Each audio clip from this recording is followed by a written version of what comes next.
ត់ស្រោចដំបូលផ្ទាំងខ្ញុំស្វិតក្រពះអត់អាហារសង្ឃឹមស្អែកក្រែងឆ្អែតអាត្មាដើរតាមផ្សារសំពាំងសុំគេ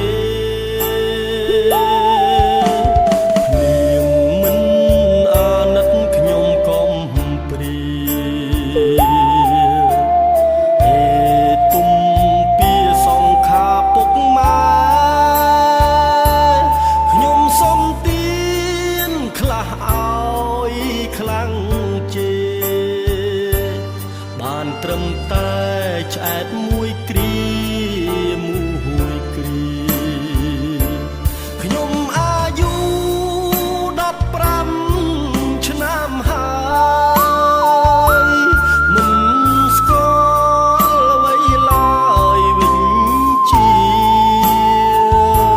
ខ្ញុំឃើញគេប៉ុនខ្ញុំគ្រប់គ្នា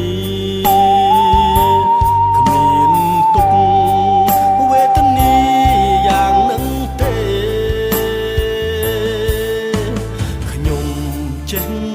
លួចព្រួតតែខ្ញុំឃ្លានប្រើគ្រឿងញៀនព្រោះតែជឿគេមានថ្ងៃមួយភ្នែកខ្ញុំប្រឹងរេយកទ្រពគេតែត្រូវគេចាប់បាន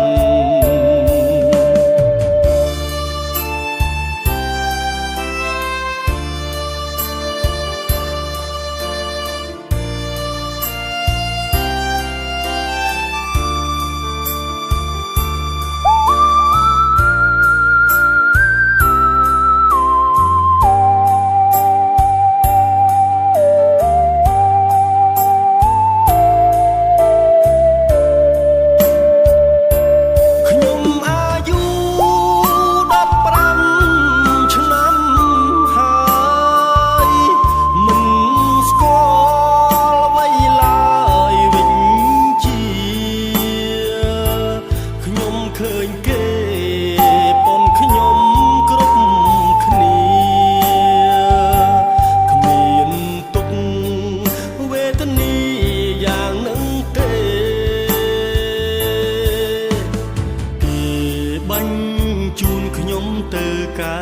ប្រែ